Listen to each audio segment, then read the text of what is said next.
Wow, already 8. So great to see so many familiar faces and some of those we haven't seen in a while. My name is Tracy Irby, and I am the director at TWU Center for Women Entrepreneurs. We have Donalisa Stinyard on. She is our program director. And we have Barbara, our program coordinator. She is over on Facebook. So if anybody's watching from there, she will get questions to us. So for those of you, this is your first time, the Center for Women Entrepreneurs was funded by the state legislature just to help promote women entrepreneurs anywhere in the state of Texas. And they thought, what better place to do that than at Texas Women's University? You don't have to be part of the university, though, to take part in our programs. The center is part of the larger Jane Nelson Institute for Women's Leadership. And the Jane Nelson is dedicated to preparing more women for, let me get my cheat sheet here, sorry, is dedicated to preparing more women to take on successful roles in business and public service to ensure women have the education to establish successful C-suite executives, the skills for building entrepreneurial businesses, and the framework needed to run for public office. The 3 centers include our Center for Women Entrepreneurs, the Center for Student Leadership, and the Center for Women in Politics and Public Policy. So if you're interested in any of those other things, please feel free to reach out. We're really excited to have our speaker today. I haven't seen her in a while, but I can't wait to hear her speak again. She is a great speaker. Deidra loves educating individuals and families with the right information to make the right choices for themselves. She has over 15 plus years experience in cardiovascular intensive care, former owner of Affordable Assisted Living and Services, 5 years as a home health nurse, 3 years as a home care infusion nurse, and 3 years as a certified legal nurse consultant. She has always felt that the healthcare system can be an intimidating world for those who are not healthcare professionals.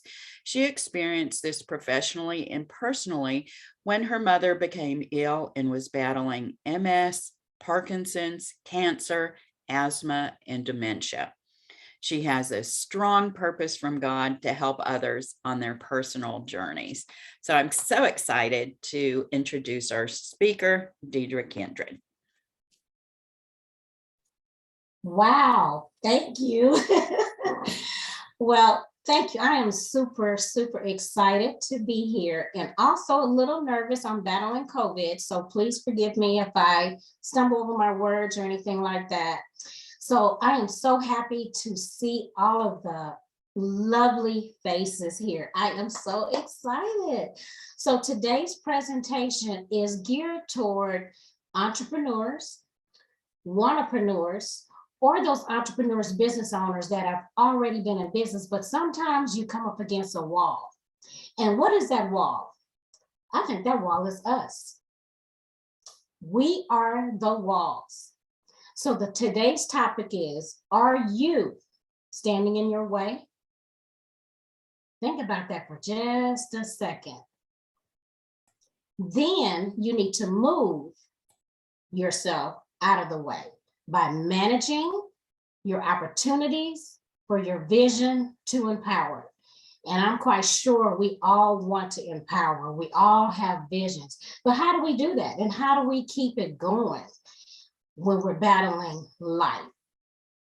So I'd like to give a special thank you to Donalisa, to Tracy for inviting me to come and present to you guys. I am super excited, and we are going to change the world. So I like to share my story before I share my screen. So my story starts with my journey as a human being, a woman. I never wanted to be a nurse. Never woke up and thought about being a nurse, never dreamed of being a nurse, never imagined being a nurse, because I came from an entrepreneurial home. My mother was very strong in developing a businesses for herself. She never put one egg in all her eggs in one basket. Entrepreneurship is in my DNA. So with the home I grew up in, single mom, raising 4 children, going to school, working, and having her own couple of businesses. So you had to have a plan, A, B, and C, to grow up in my home. Many times I stood in my way by negative thoughts and feelings, saying, I'm not good enough, I'm not smart enough, I'm not well equipped enough, all these excuses. How many of you have made excuses and it's blocked your opportunities? How do you know there weren't some opportunities when you told yourself you couldn't do it? You weren't good enough, you weren't smart enough, you weren't savvy enough, you weren't tall enough, you weren't thin enough, whatever the excuse may be, we all have stood in our way. And even sometimes today, we still do that. So how do we overcome that? How do we get through that hurdle of ourselves? Well, so I wrote a memo to myself years ago, and I had no clue that I'd be sharing it with the world today. So remember Michael Jackson's Man in the Mirror? You are the women in the mirror that are standing in your own ways. So how do we do that? So I'm going to share my screen with you ladies. Okay, can you see my screen? Awesome sauce. So we're gonna go from the beginning.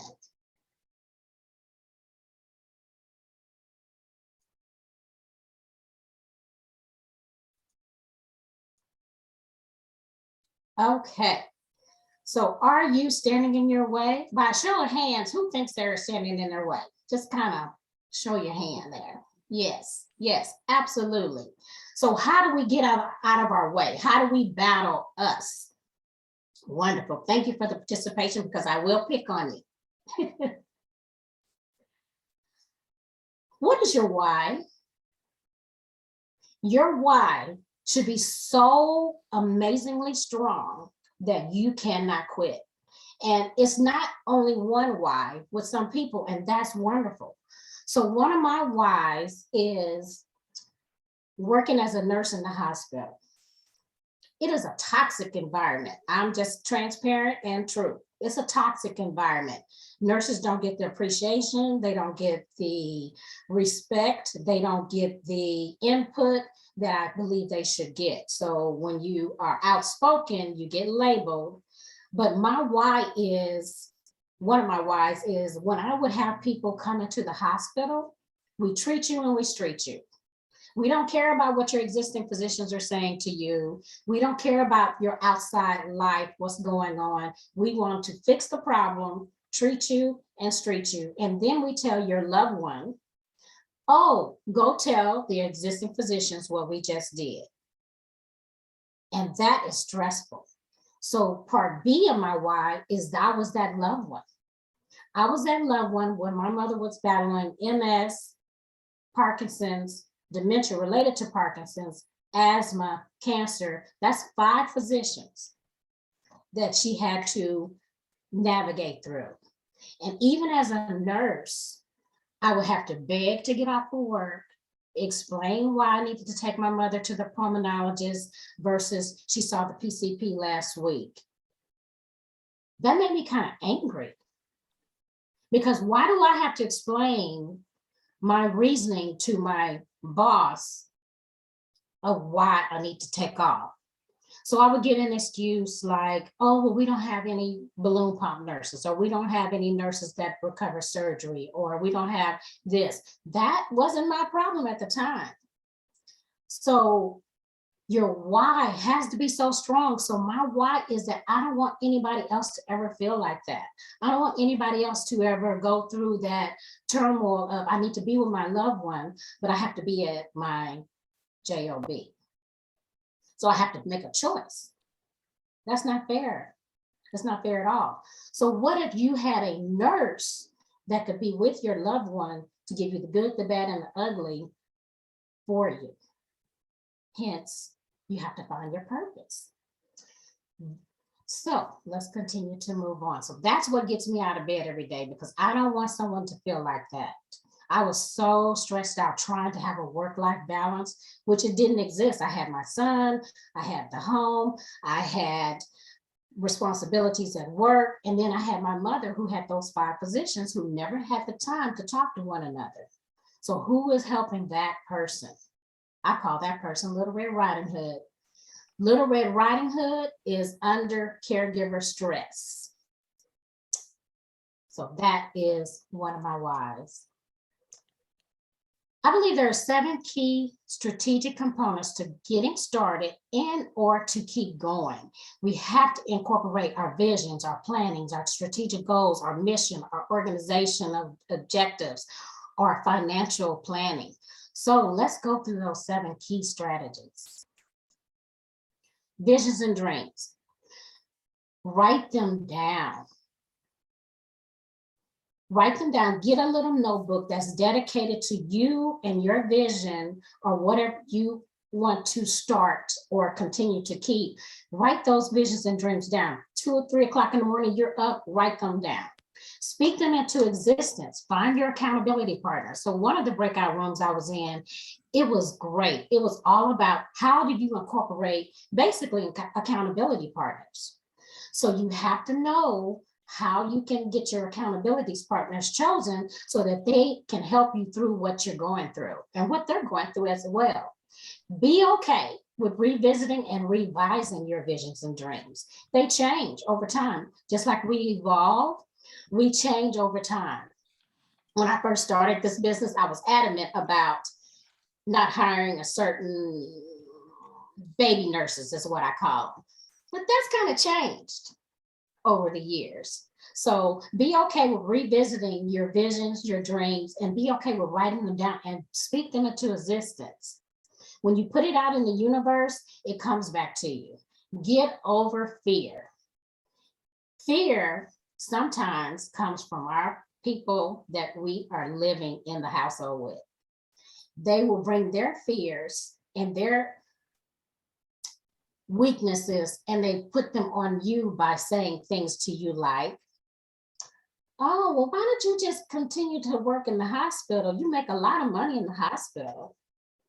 Oh, why don't you just not quit that job right now? You don't need to quit that job right now because, you know, you might fail. Get over it. You have to get rid of the dream stealers. You have to be able to set boundaries with the ones you love. And that's not always easy, but it can be done over time and it can be done in a loving way.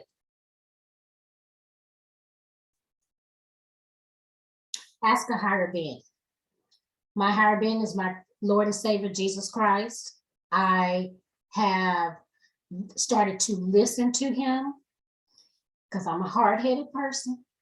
I started to listen to that inner voice of the Holy Spirit telling you something. So if you were to reflect back on your lives, I know you have. You've gotten little hints from God about what it is he wants you to do and where he wants you to go. Finding your purpose, being passionate about your purpose, being consistent about your purpose, being mission driven so you can empower. We have to listen to that inner voice. So one of my inner voices was when I was going to Texas Women's University. I was studying to be a physical therapist. I had my son, I was working, I was studying to be a physical therapist because I knew what I wanted. I'm 20-something years old. You can't tell me because I know. So on one occasion, someone said to me, oh, you would make a great nurse. I'm not gonna be no stinking nurse. I'm 23, I know what I wanna do. You know, old person, you know, that's that mindset.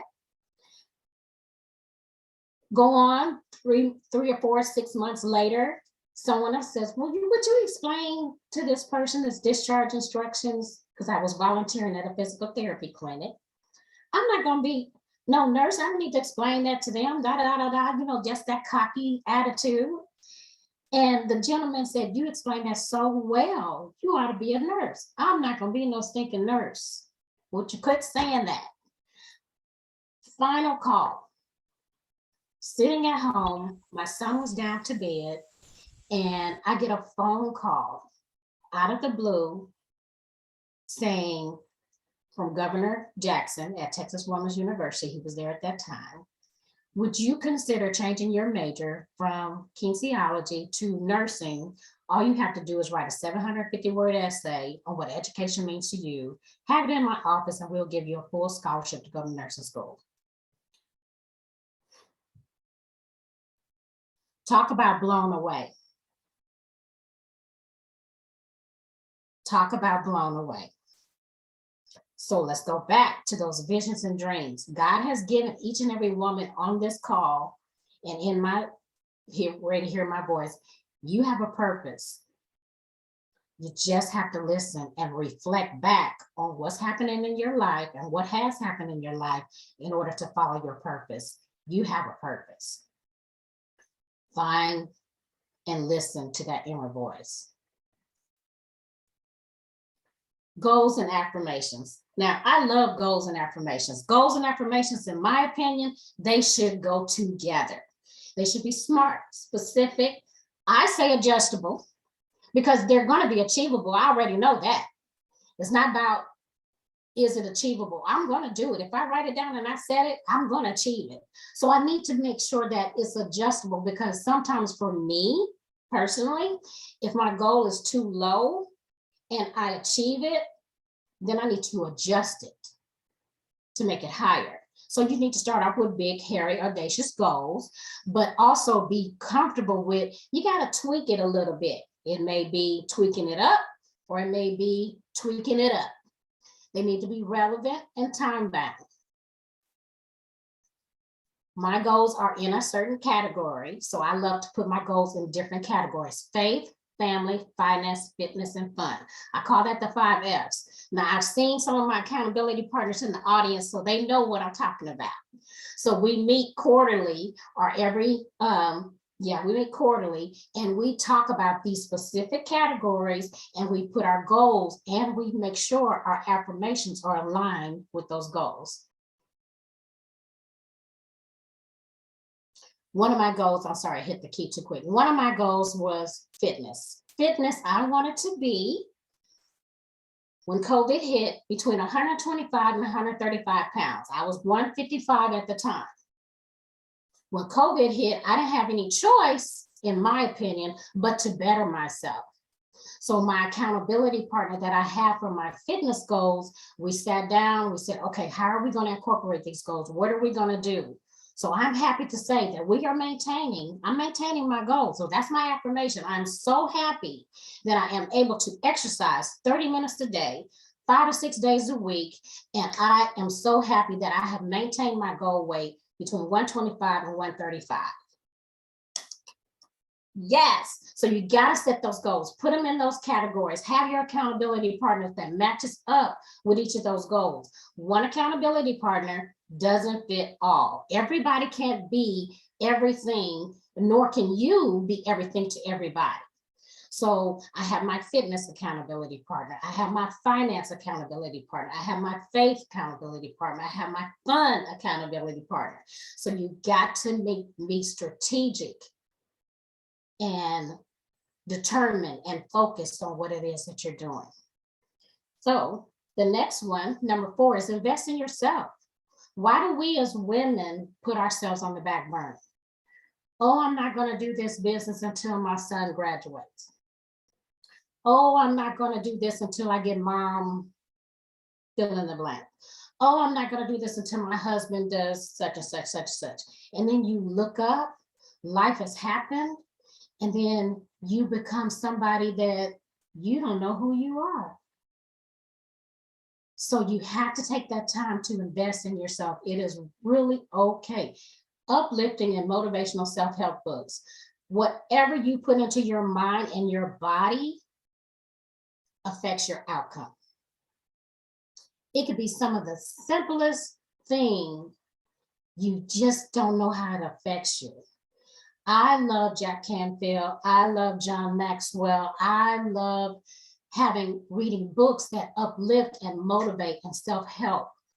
Give me some goals. Give me a challenge. If you're not being challenged, well, we're really not moving anywhere. So you have to make sure that what you're putting in your mind, in your body, whether it's food, television shows, networking, whatever it is, you got to be conscious and cautious of what you're putting into your being, into your space. Pick a day for yourself to unwind. Now, this was hard for me. Extremely hard for me. I'm type A, always have to be doing something. I mean, I get up at 5:30 and I worked out this morning. I work out I'm like, COVID is not going to conquer me. I got to work out. So I am working out every morning with my accountability partner who's in another room.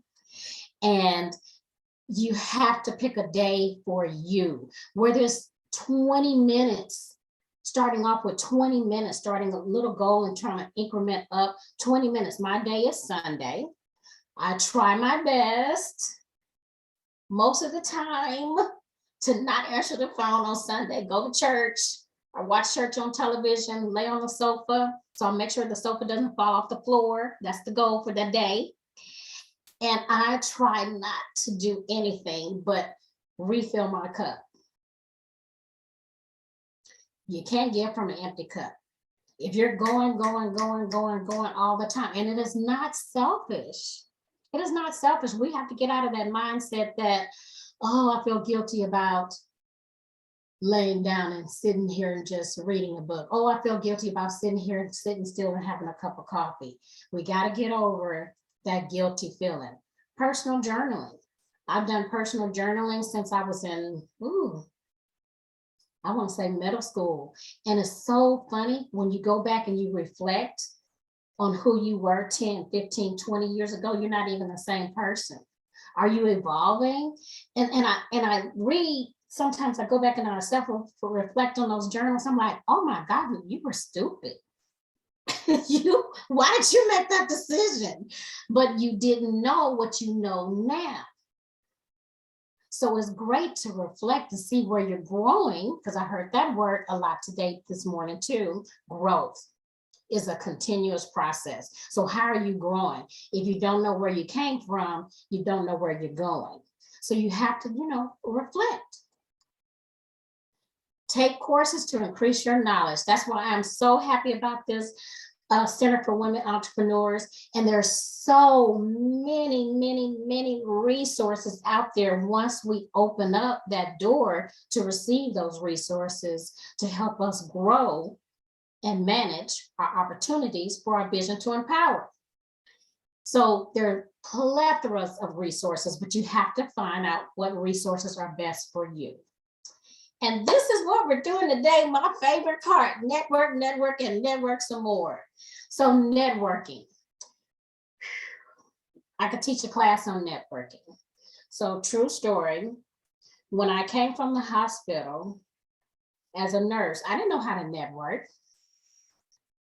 I didn't know how to network because as a nurse, people came to you.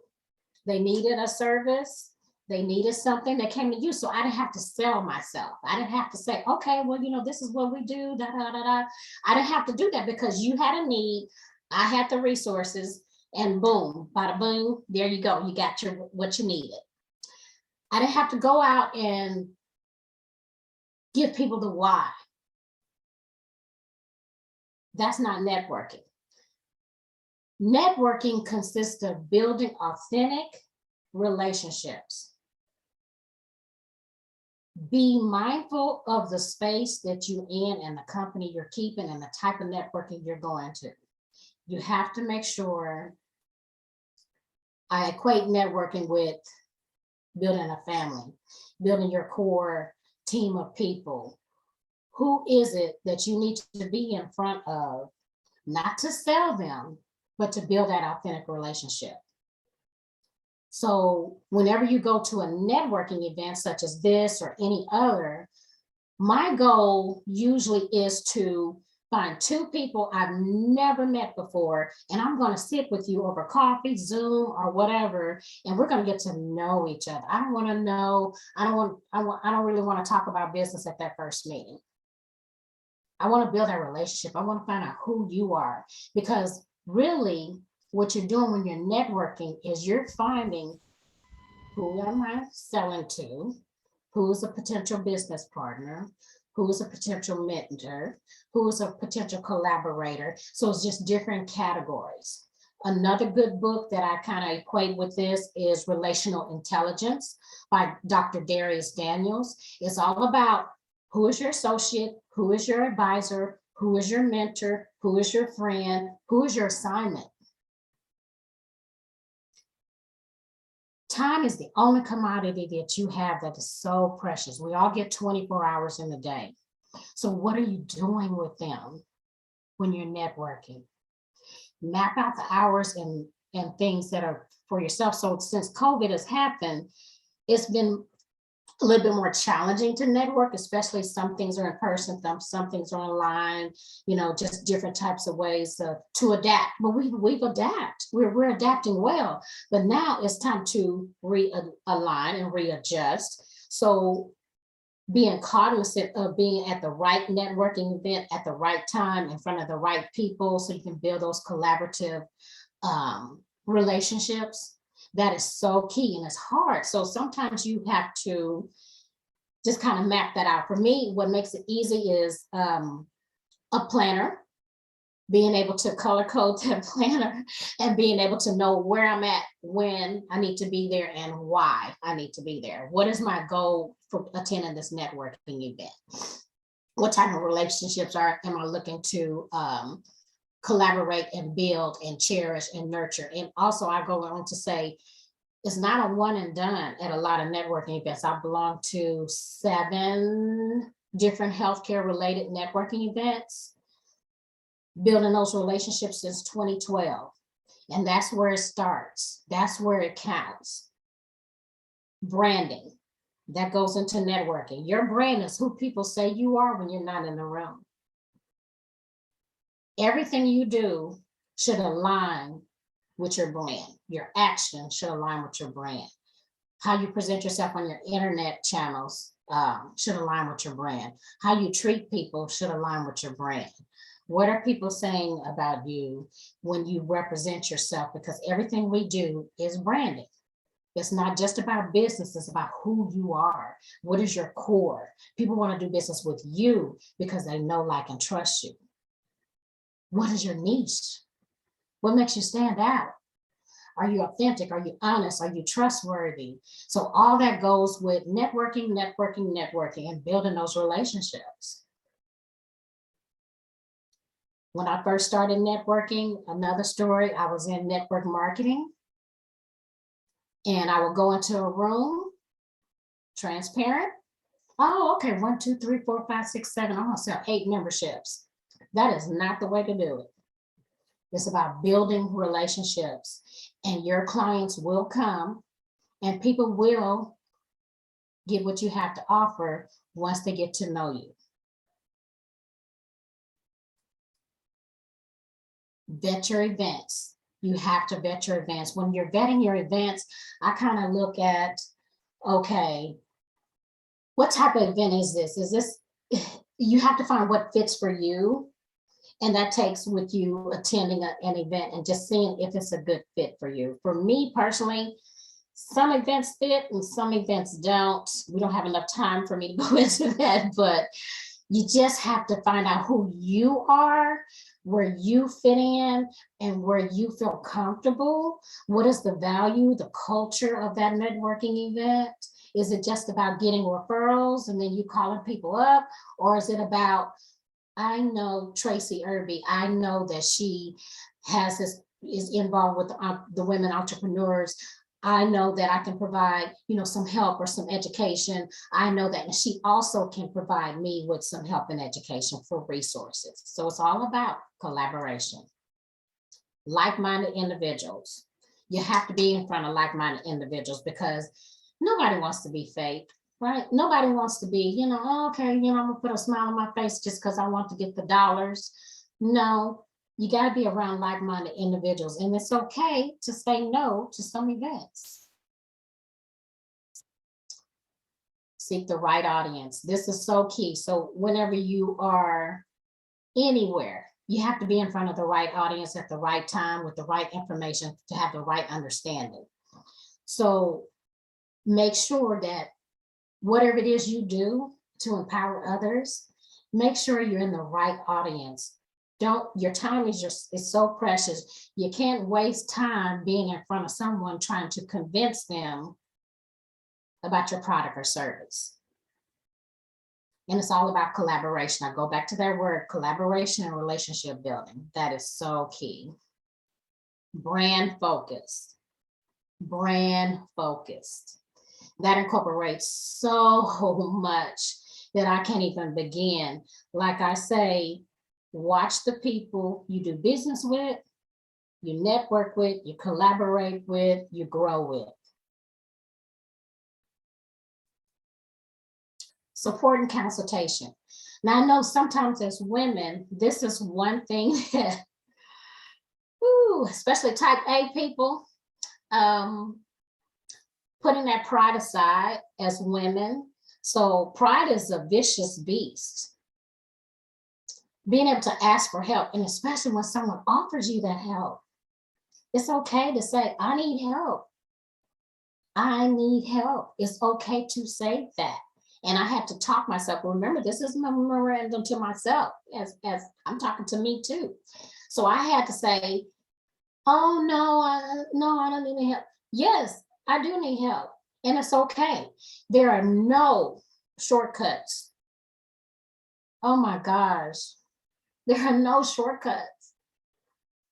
We all are on a continuous journey, and it's okay, but the shortcuts you end up missing something and you have to backtrack. So shortcuts actually take you more time. There's no such thing as shortcuts. Do things in the right way, in the right time manner for you. Seeking the right mentorships. The mentorships go back again with the accountability partners. One mentor doesn't fit all. So I like to advise people that I have several mentors in several categories for several different things. And my mentors are the type of people that pretty much get me back on track in a kind way. My mentors are people that they've been where I want to go, and they understand the journey, and they're okay with making sure I don't go down a rabbit hole. Teach and learn as you go. Always opportunities for teaching and learning. You guys know that because you're here today. And then we go back to building that core accountability partnership. Evaluate your personal definition of success. Success doesn't mean everything for everybody in the same way. It's just I equate success to your quality of life, your definition of quality of life. So for some people, success is monetary. For some people, success is helping others. For some people, success is supporting others in consultation. So you have to evaluate what is your definition of success and stick with that. Don't let anybody try to convince you that, oh, my way of success is better than your way because I have XYZ. That's okay for you. And I'm happy for you. I am happy for you. But you have to be comfortable in your own world and definition of success.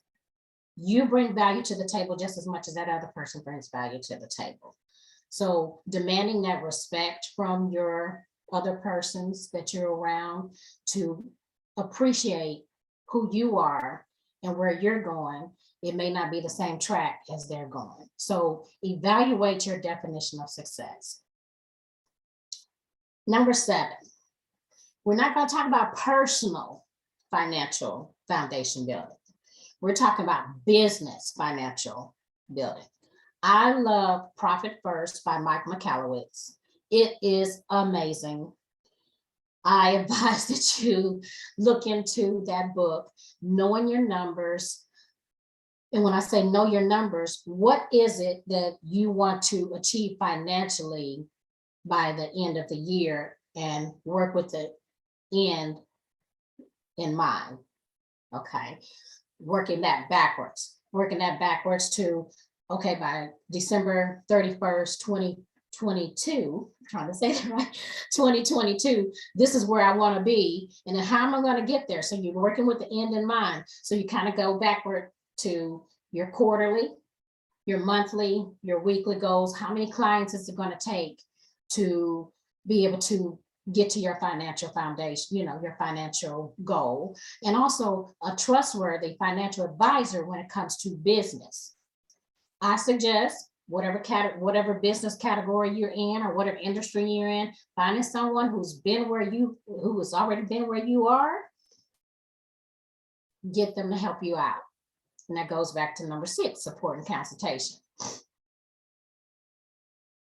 Knowing your numbers and mapping them out. And they change here and there. Some people need loans, some people don't. You just have to know what your financial numbers are for your business.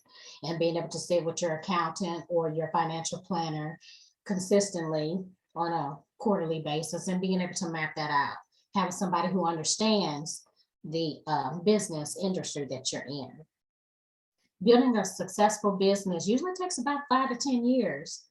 And having that consistency and that persistency and that forgiveness of yourself is so key to giving this all a go. I'm going to end with this prayer, and then we're going to open it up for questions and comments. My favorite prayer is, God, give me the serenity to know the things I cannot change. This gives me peace.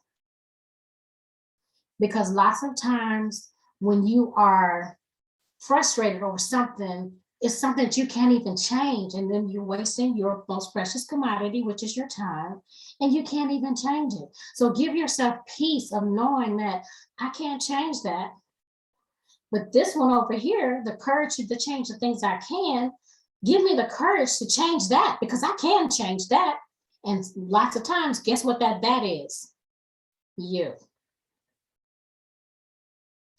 And the wisdom to know the difference.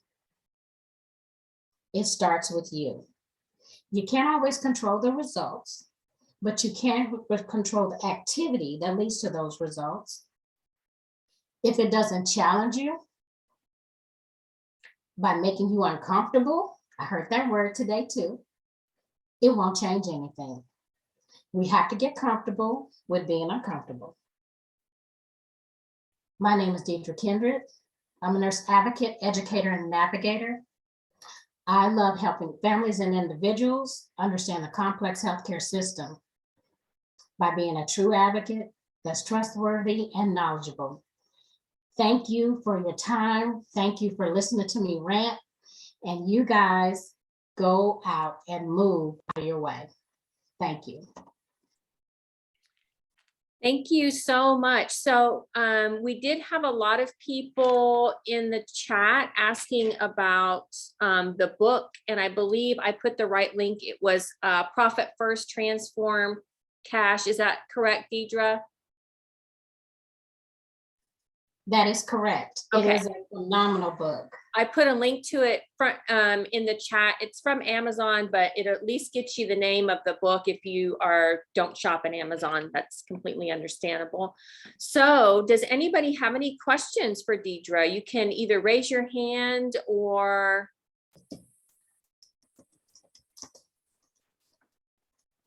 I have one for you, Deidra. You talked a lot about accountability partners. So what is, what's kind of a guide on selecting an accountability partner? Well, I would say start by building that relationship, because it's not just a one and done account. I'm not going to call their names out, but they're here today. Being able to really get to know them.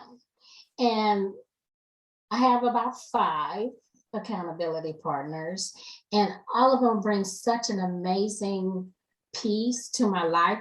So I love puzzles. So it's about putting that piece of that puzzle together. So I have my financial accountability partner. I have my fitness accountability partner. And I know these ladies.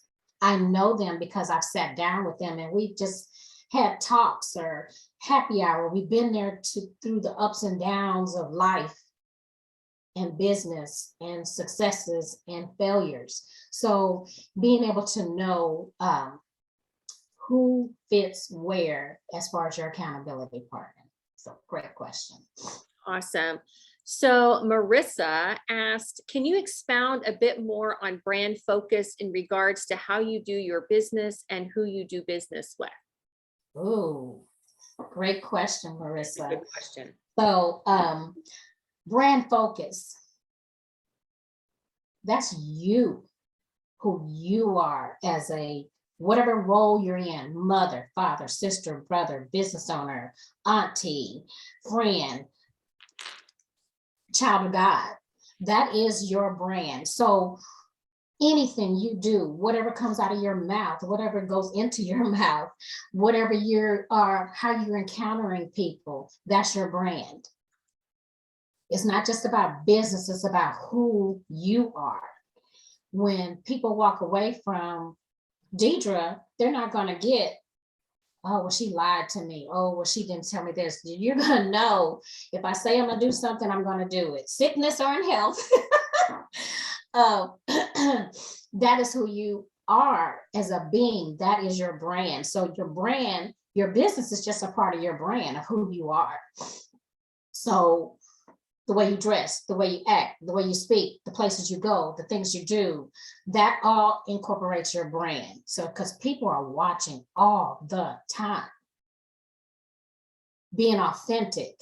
If you're authentic, then you don't have nothing to worry about.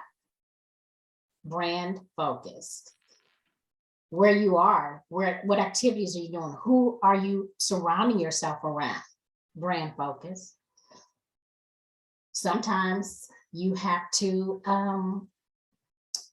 adjust that, monitor that, just be cognizant of, everything that is we do, what contributes you're giving back to the world, whether it be a smile, whether it be a congratulations to somebody, whatever it is, that's all brand focus. It's not just about business. I love that. Selma wants to know if you are willing to share your presentation to send out to everybody. They want a copy of it. Sure.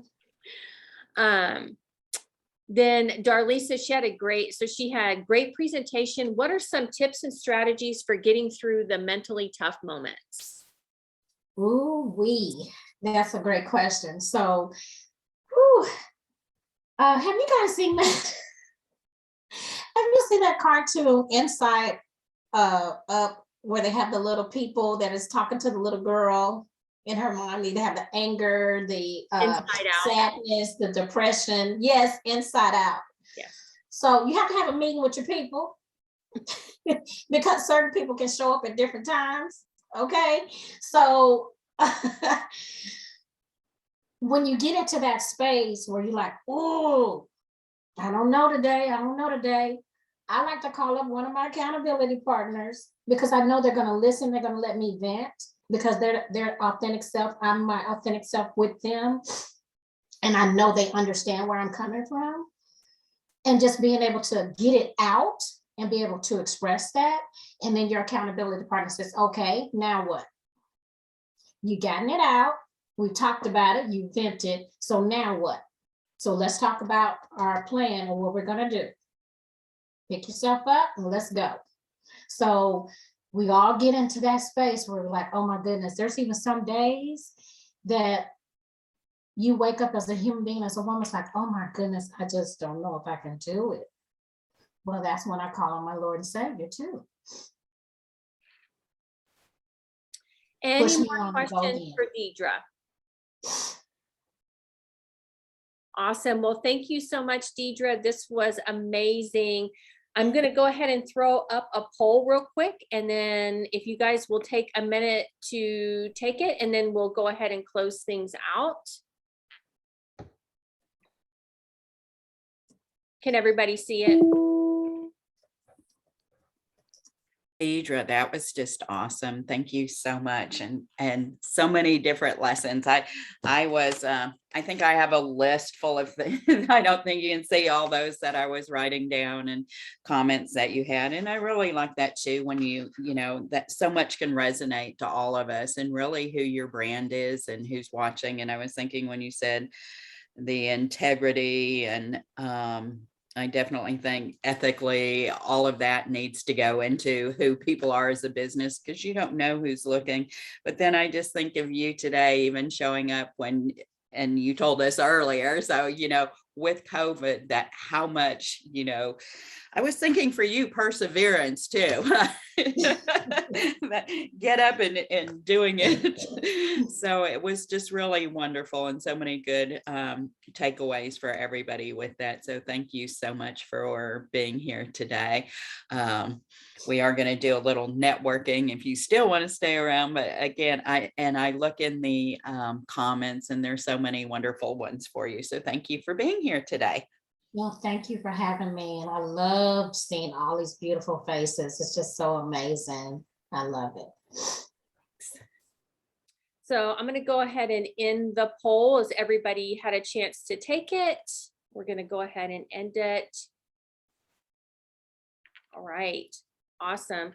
So next month we have our next WomenRISE. We have an alumna, again, a TWU alumna, Crystal B. Brown, and she's going to be, so next WomenRISE, it's actually on International Women's Day, which I think is amazing. How exciting. And she's going to talk about the importance of women in leadership. And for all of us that are entrepreneurs, and it doesn't matter where you are in your life, whether you're a mom, a wife, single, or whatever, you are a leader in everything that you do. So I think this is a very great conversation that we'll have. And then Tracy, do you want to share about our grant? Okay, we currently have our Advance Her grant open. It's very specific here. So if you don't meet the qualifications, it's not the one for you, but it is for fast growing businesses that have 3 to 20 employees, W-2 employees. So it must meet that criteria. And it's the largest we've ever done. We're going to be giving $10,000, $25,000 grants to those businesses. So if you know anyone who's in manufacturing, tech, STEM, anything like that, we're really looking for those high growth businesses. So please, if you meet the criteria, please apply. Or if you don't and know people that could benefit from this, please share that information with them. Awesome. So I'm going to go ahead